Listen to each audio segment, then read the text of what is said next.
questions. Please note that I will moderate those questions and call on journalists, and due to time constraints, I would ask those who are called upon to please limit your follow-up questions. And with that, I will turn it over to Secretary Austin. Over to you, sir. Thanks, Patrick. Well, good afternoon, everyone, and thanks for joining us today. We've just held the 24th meeting of the Ukraine Defense Contact Group, and I am deeply grateful to all the countries who came back to Ramstein again today. It was great to see Minister Umerov again after our recent meeting at the Pentagon. He is a valued partner and a friend. And it was an honor to have President Zelensky join this contact group for the first time here at Ramstein. The whole contact group heard his passionate call for more security assistance for Ukraine. And I share President Zelensky's outrage over Putin's most recent barrage of airstrikes, which have been some of the heaviest since Moscow's full-scale invasion in February 2022. Ukrainian forces still face perilous battlefield conditions, especially in Pokrovsk. But Ukraine's troops continue to fight with skill, courage, and daring. And that's why we're meeting at such a dynamic moment on the battlefield. Ukrainian forces have advanced into Russia's Kursk region since early August.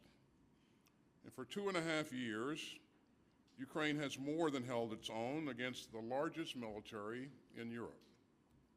And above all, the credit for that goes to Ukraine's brave troops.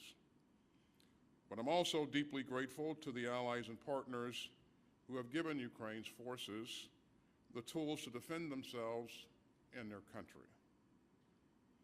Some 50 nations of goodwill were back at Ramstein today, and they continue to rush urgently needed capabilities to Ukraine, including air defense, armor, artillery ammunition, and most recently, F-16 fighters.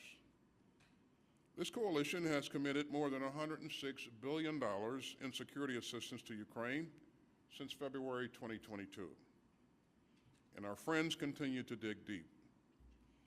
As a percentage of GDP, a dozen of our allies actually contribute more to Ukraine's self-defense than the United States. And we continue to see impressive new security assistance commitments. Just look at Denmark's announcement of some $115 million in near-term and long-term support for Ukraine. Importantly, that includes procuring new military equipment through Ukrainian defense industries. And Norway is transferring defense tech through Norwegian industry to support 155 millimeter shell production in Ukraine. That will further boost Ukraine's ability to produce modern artillery ammunition at home. And the United States remains proud to do our part. Since this contact group convened in June, the United States has committed more than $4 billion in new security assistance for Ukraine.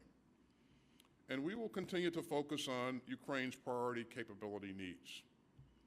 So we're providing armored vehicles and fires to support Ukrainian troops on the front lines. And our security assistance includes air defense systems to protect Ukrainian civilians and ward off Russian attacks against Ukraine's power grid. But the Kremlin continues to put Ukraine's cities in the crosshairs. And I'm grateful to all the allies and partners who have done so much to help meet Ukraine's dire need for air defense. And as Ukraine heads into its third winter of war, the United States will continue to stand up and lead. So I'm pleased to announce that President Biden has authorized a new security assistance package for Ukraine worth $250 million. That will provide Ukraine with additional air defense, armored vehicles, anti-tank weapons, and munitions for rocket systems and artillery. But we're not just focused on Ukraine's near-term needs. We're also working with allies and partners to help Ukraine forge its long-term security. The 8 capability coalitions let our allies and partners coordinate our support for Ukraine, and together with the contact group's national armaments directors, they're helping Ukraine build a combat-credible future force. And you can see that in the tireless work of the Air Force Capability Coalition, which over the past year has trained Ukrainian pilots and equipped Ukraine with its first F-16 fighters. We're also working together to spur investments in Ukraine's own defense industrial base. And the national armaments directors are helping to translate Ukraine's needs into expanded production lines around the globe and into accelerated deliveries of key capabilities. The United States and our fellow contact group members are also partnering with Ukraine's defense firms to help Ukraine ramp up its own production. And we're working with Ukraine to create an enduring framework for long-term support. So we're confident that we're building the right structure to help Ukraine succeed in the weeks, months, and years ahead. You know, I always find it moving to look around the room at this contact group. It's still sort of amazing to see leaders from 50 countries from all around the world all sticking up for what's right. And they're also standing up for our shared security in the 21st century. Putin seeks a world of empires and autocrats, a world where might makes right, a world where bullies get to invade their peaceful neighbors with impunity. And that would be profoundly dangerous for the United States and for peace-loving people everywhere. So the United States and our allies and partners worldwide rallied together. And today we stood up again for our values and our security. The members of this contact group understand what's at stake, and we won't back down. And with that, let me turn it over to General Brown. Well, thank you, Mr. Secretary. Good afternoon, everyone. About 2 weeks ago, Ukraine celebrated its Independence Day, marking 33 years as a free nation. On 24 August 1991, the Act of Declaration of Independence of Ukraine was signed. The declaration invokes the nation's right to self-determination under the United Nations Charter and reads, "The territory of Ukraine is indivisible and inviolable. From this day forward, the Constitution and laws of Ukraine only are valid on the territory of Ukraine." For 2.5 years, Ukraine's sovereignty has been under siege. Russia still aims to annex Ukraine and impose their laws on its people. But Ukrainians have shown the world that they are indivisible. And they defended their freedom with unwavering resolve. With the support of the nations here today, Ukraine will remain an independent and sovereign nation. I'd like to thank Secretary Austin for convening this coalition once again, and sir, thank you so much for your leadership. A sincere thank you and an honor to be joined today by President Zelensky, and also a thanks to Defense Minister Umarov for being here today with the Ukraine delegation. And to all the nations of the Ukraine Defense Contact Group here today, thank you. This coalition has been indivisible in supporting Ukraine to repel Russian aggression. Our collective stand is more than just beating back one illegal invasion.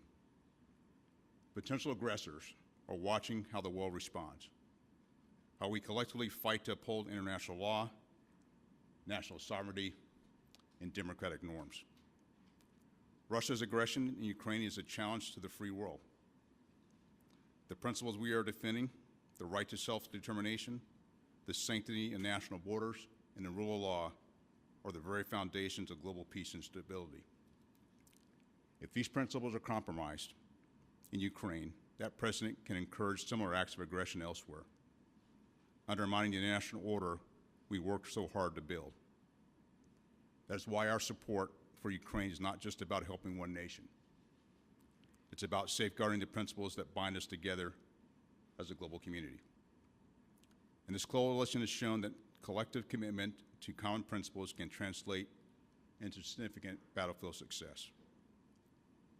When Russia invaded Ukraine, many thought Kyiv would fall in just a matter of days. But Ukraine proved to be a stubborn opponent. Within days, millions of everyday Ukrainians mobilized, determined to defend their freedom, independence, and way of life. The Ukrainians have exploited Russian vulnerabilities and innovated unconventional solutions. In recent months, Ukraine stymied Russians' offensive toward Kharkiv and has inflicted tremendous losses on Russian forces. And now, Russia is facing Ukraine's counteroffensive on their own soil. Without a doubt, Ukraine's indivisible strength of will is the main reason Russia is failing in its own invasion. It's the ongoing support from the nations here today that has helped turn that will into fighting power. But in the last few weeks, Russia has doubled down on its objectives, launching major multi-axis attacks with devastating outcomes. This week's attacks on hospitals, schools, and residential areas, along with major shelling of energy and agricultural infrastructure, remind the world that Russia will take any means necessary to challenge Ukraine's sovereignty. The some 50 nations here today are responsible for helping build Ukraine's combat power for the past 2.5 years. We cannot stop now. The challenge before us is that Ukraine needs help reconstituting their combat forces and generating new ones between now and the next spring. We must build on the current momentum, providing parts, equipment, and training to sustain Ukraine's fleet of supplied weapon systems. We must also help Ukraine build its own industrial base by unlocking technical specifications, pursuing co-production opportunities, and providing key maintenance training. This will enable robust domestic production and sustainment capacity. Our continued support, combined with Ukraine's indivisible determination to defend itself, sends a message to authoritarian regimes. They won't win against a group of nations that stand for freedom and democracy.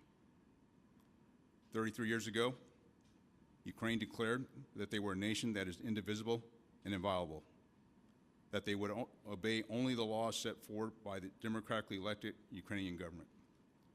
They have fought courageously for these principles over the past 2.5 years.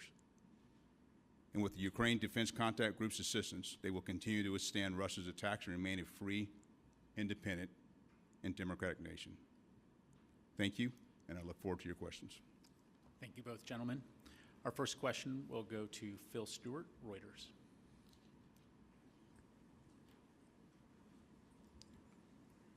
Thank you. Two questions, one for each of you. General Brown, in your military opinion, do you believe Ukraine's loss of Pokrovsk would deal Kyiv a serious blow?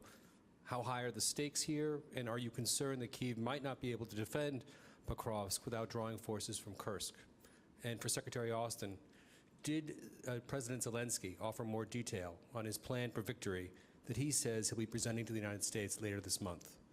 And as a former U.S. general, do you believe that either side could definitively win the war on the battlefield in the next few months? Thank you.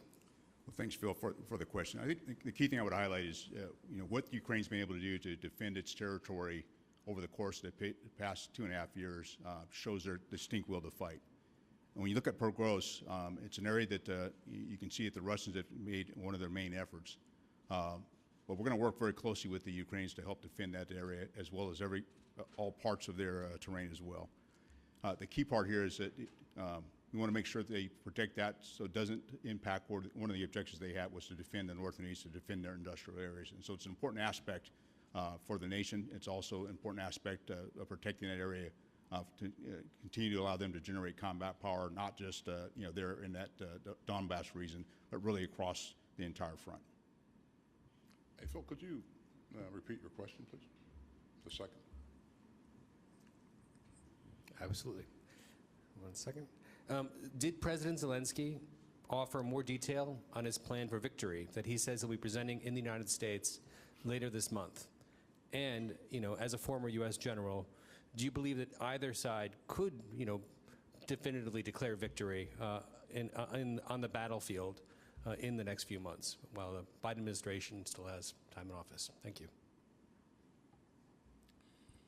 Well, thanks, Phil. I did get a chance to spend some quality time with President Zelensky, and you'll recall that President Zelensky outlined his goals and objectives during his opening comments, and I would point you to that if you have questions about specific objectives.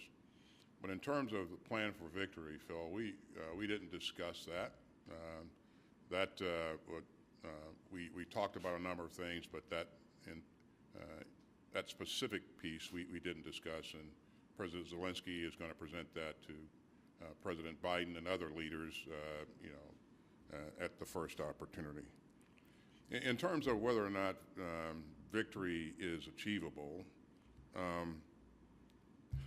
again, I think this war could end very quickly if Mr. Putin decided to pull his forces out of the places that he's occupied in Ukraine. I mean, this was started by Putin. It could end. Putin could end it very quickly if he just made the simple and right decision to undo what he's done. In terms of absolute victory, it really depends on how you define that. Ukraine is focused on defending its sovereign territory. We're going to continue to do everything we can to help them do that. What Russia's goals and objectives are, I couldn't speak to that specifically, and victory would be defined by goals and objectives. But we know from the very beginning that he's wanted to annex Ukraine because he doesn't believe that Ukraine is a bona fide country. I think that eventually this conflict will be decided at a resolved at a negotiation table. But when that point comes, it's hard to predict, Phil. So we're going to continue to work to put Ukraine in the best possible position that it can be in when and if that day comes in the future. So. Thank you. Our next question will go to Uta Spangenberger, ARD.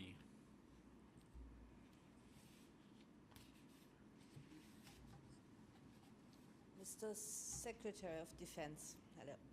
Ukraine is demanding permission from the United States to attack targets in deep Russia with long-range weapons. What is your opinion on that?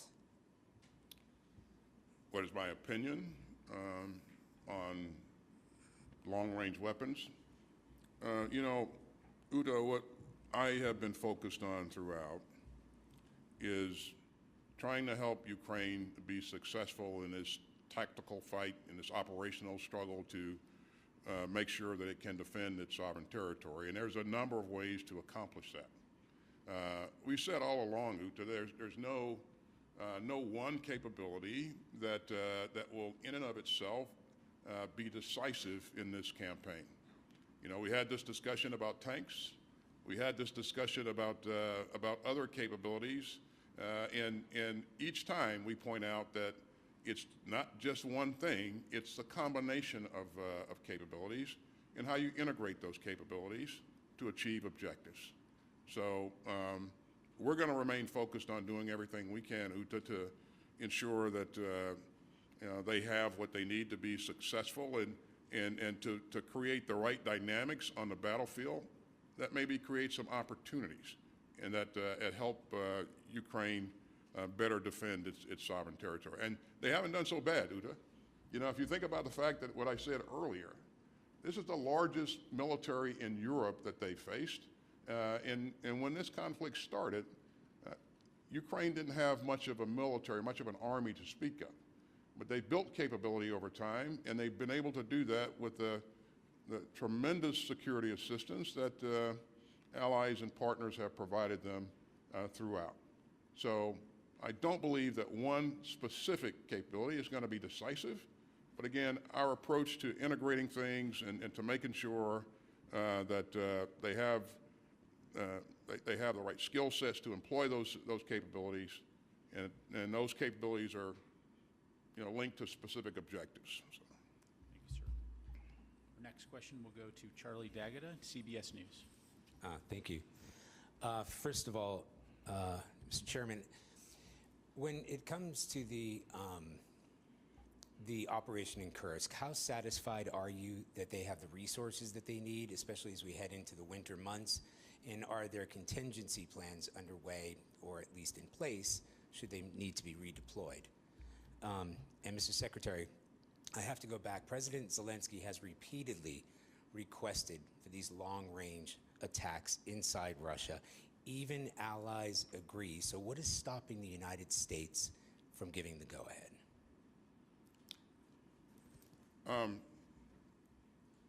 Again, I don't believe what is stopping the United States. I don't believe one specific capability will be decisive, and you know, I stand by that comment. I think Ukraine has a pretty significant capability of its own to address targets that are well beyond the range of ATACMS or even Storm Shadow, for that matter. And as we look at the battlefield currently, we know that the Russians have actually moved their aircraft that are using the glide bombers beyond the range of ATACMS. So this is an interesting argument, but again, I think, you know, for the foreseeable future, we're going to make sure that we remain focused on helping them do those things that are enable them to be effective in defending their sovereign territory. Chairman. Mr. President, excuse me, Mr. Secretary, President Zelensky and others have said that there are other strategic targets inside Russia within range that could be effectively taken out with these long-range weapons. There are a lot of targets in Russia, big country, obviously, and there's a lot of capability that Ukraine has in terms of UAVs and other things to address those targets. Charlie, to answer your question on Kursk, and this is one of the areas that, as we talked to the Ukrainians and some of the conversations we had today and the conversations I've had with my counterpart, General Sersky, is ensuring they have the capabilities logistically to support themselves while they're there in Kursk. And so that is the conversation. At the same time, how do we make sure that they're able to, tied to the earlier question, protect growth as well? And so it's how they balance out that capability, and in addition to that, continue the force generation that's required to ensure they have the force, you know, not only through the winter, but after they get through the winter as well. And so these are the conversations we're going to have with them, and very positive conversations with the Ukrainian delegation that was here today. Thank you. Our final question will go to Crystal Haas, ZDF.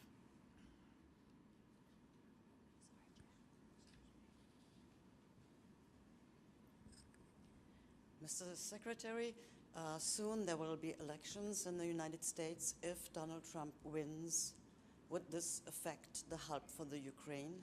And to the chairman, the question, do you think that it's possible for the Ukrainian forces, military scene, to conquer back the landscapes they lost?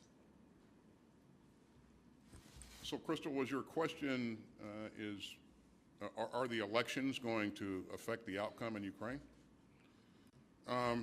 Crystal, I won't speculate on any outcomes of the election. You know, what I'm focused on right now is what I said earlier, is making sure that, you know, Ukraine has the ability to create the conditions on the battlefield that provide some advantage to them, so that they can be successful in the defense of their sovereign territory, and that remains my focus. Crystal, I think one of the areas I would highlight is, you know, part of our objective is to ensure that Ukraine can defend itself and continue to be a sovereign nation, just as I outlined when they declared their independence. Pretty broad amount of territory to conquer back, and I know that was a original strategic objective, and I'm not to speak for President Zelensky, that may be still a strategic objective. The key point is how we operate and support them here in the near term, to allow them to continue to defend themselves and to be successful in the operations that are being executed right now. Secretary Austin, General Brown, thank you very much, gentlemen. Ladies and gentlemen, that concludes our press briefing for today. Thank you again for joining us.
Tommaso Albinoni, Concerto für Violine, Streicher und Basso Continuo in B-Dur, Opus 5 Nummer 1.